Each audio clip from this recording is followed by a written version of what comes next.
What's going on, guys? I've never had a favorite college team, and I probably never will, but man have I enjoyed watching Alabama this year. The narratives around the Crimson Tide this year were not all too positive, with the wildly inaccurate Jalen and Milroe under center, the fact that they haven't been this unbeatable juggernaut of old in the last 3 years, and the departure of longtime legendary head coach Nick Saban. Many people were already celebrating the demise of the Alabama dynasty. But through 4 weeks, the Crimson Tide looks stronger than they ever have across the last 4 years. First-time head coach Kalen DeBoer has brought his spread offense from Washington over with him to Alabama, and it's been a match made in heaven for quarterback Jalen Milroe. And along with his schematics, DeBoer's first recruiting class is already paying dividends. And while the Tide looked great in their first 3, the Georgia game is where the narrative shifts really began to unfold. So let's take a look at how they did it. I'm a rock star, I can't help it, even on trap beats. I'm so high, take a whole lot of happy. Alright, now let's talk some film. Georgia showing 4 rushers. You got pressed to the far side of the screen that's being blocked by the scoreboard. It looks to be cover 3 pre-snap, which it does end up being. And Milroe here just going to trust his guy, running a really skinny post. Protection holds up. Good placement right on the inside where his receiver can make a play, and that's exactly what he does. We can't talk Jalen Milroe without talking about the impact his legs have on the game. UG showing 6 here, which means it's going to either be a cover 0 or a cover 4. They end up sending the 6, and the pressure gets home immediately, but Milroe is able to just break a sack, pass fake, and just pick up 16 of the 20 yards on a 1st and 20, which sets them up very nicely for a scoring drive. And then off of that first down conversion, Milroe comes out here 1st and goal. This time it's going to be cover 0, but with a QB spy, so only 5 rushing. Doesn't matter. Kalen DeBoer is going to call a QB blast to the left side, and they never had a chance of slowing this down. Counter run, Milroe's wide open. He just opens up so much for this offense with his rushing ability. 18 touchdowns in 4 games, 8 of them on the ground. He is just phenomenal with his legs. Great blocking, a great call here by Kalen DeBoer. Never had a chance of slowing that one down. Georgia once again coming out with this cover 4. They did it all game. It didn't work, but they trusted it. It was a staple of their defense. The Z receiver here is going to run a 9 route. The slot is going to go 12 and out. Milroe trusts what he sees pre-snap. Great protection. Delivers it right on time. And they're able to pick up a big chunk. My favorite play of the game by Jalen Milroe. And a great call from Kalen DeBoer. The Bulldogs are showing 5. And this is one of the few times in this game that they tried to disguise their coverage. But a great job motioning the running back, which helps them see that it's going to be a cover 1 because they follow. Unfortunately, they do a terrible job of following the running back, who runs a beautiful wheel route here. The angle is terrible, never had a chance. Perfectly placed ball by Milroe, which cashes in the touchdown. Everything about this play was perfect. The running back wheel route is one of the best cover 1 killers in the NFL. If you have a running back who's skilled enough in the passing game to make those over-the-shoulder catches, burns the coverage completely, and the placement on this throw by Milroe was just chef's kiss, perfect to watch. So UG looks to be in cover 4 here, but in reality, they're actually going to blitz one of these inside linebackers and shift it to a cover 3. The offline tight end right here is going to chip and release, but Georgia does not account for him as they see him blocking. This defender right here actually ends up just getting completely lost, and you see it right here. They snap, they'll go to account for the running back, but nobody comes near the tight end, wide open for a huge chunk. And it's just a great play call and a great job by Milroe recognizing the field and seeing the opportunities being presented to him. I know we said we were done talking about Milroe's rushing, but I couldn't not talk about this play. 4th and 1 here, they're going to call a read option. Georgia sending a cover 0, which we know the read option is always going to beat the cover 0. But Milroe doesn't just get past the first defender. He is able to use his speed to leverage past the entire defense and break this off for a 36-yard rushing touchdown. He just has that next level rushing ability. He's not necessarily an elite scrambler, But when Kalen DeBoer calls his number and tells him, Jalen, you're keeping this run, he's able to just deliver magic. He's really good at making guys miss. He has sneaky speed. He's not a complete burner, but he's fast enough to where he's able to just get by guys and make them miss. He is one of the best designed quarterback runners I've seen in the last 5 years. Once again, the lack of disguise coverage from Georgia here. They're showing cover 3 pre-snap. It ends up being cover 3 with the linebacker doing that 8-gap blitz. Your slot right here is going to give you another 12 and out, and Milroe trusts what he sees pre-snap, absolutely knows that the out route is going to break open versus his coverage.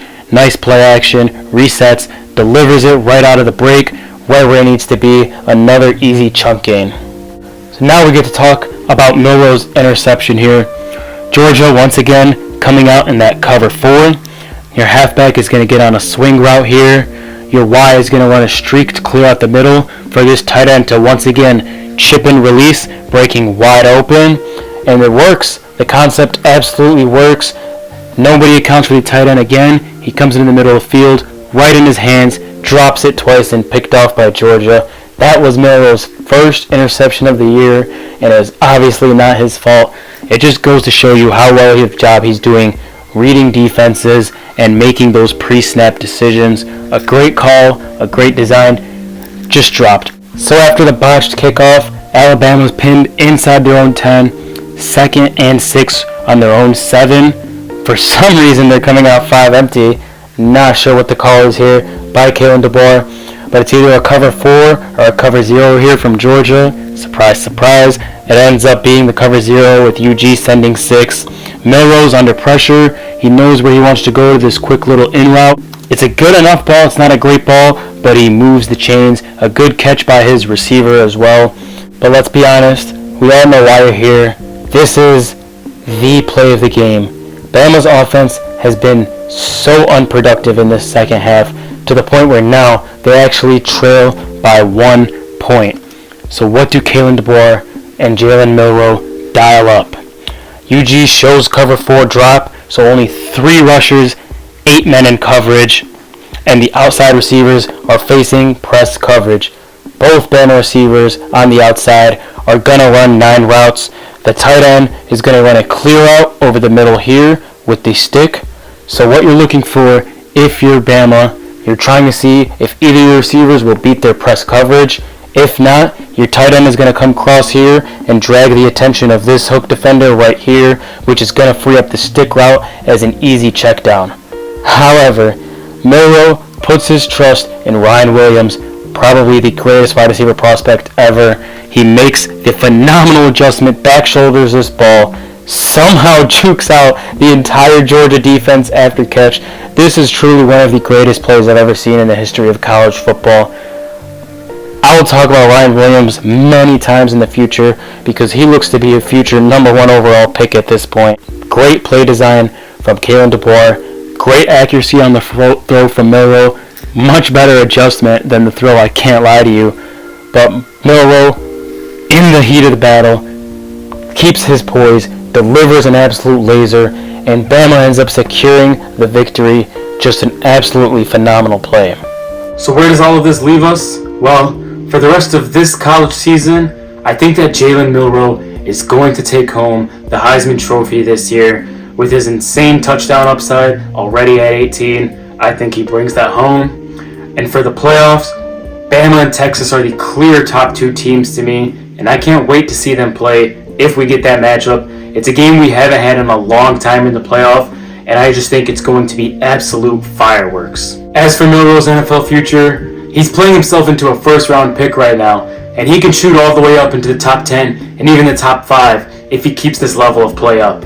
He compares out to another former Alabama quarterback, Jalen Hurts, and I think the similarities here are just endless. These shorter quarterbacks who don't have super big arms but are absolutely elite rushers, especially in the red zone, who could play with such great composure and poise, who trust their pockets, who play best when they're playing in timing, but are also elite leaders who everybody in the team can just rally around.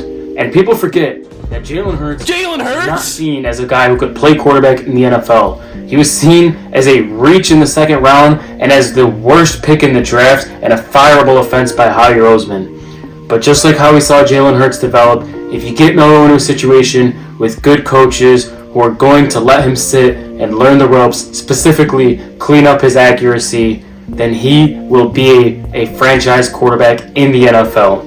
And the teams that jump out to me that could potentially land Milroe, I think the Tennessee Titans would be a great fit, although they might rush him into a starting role, which I don't like. But with Brian Callahan, I think he does a lot of the same things that Kalen DeBoer has done, and I think Brian Callahan would love to be able to embrace Milroe's rushing, along with those weapons he has, and his two absolute speed demon running backs, Tony Pollard and Tyjae Spears.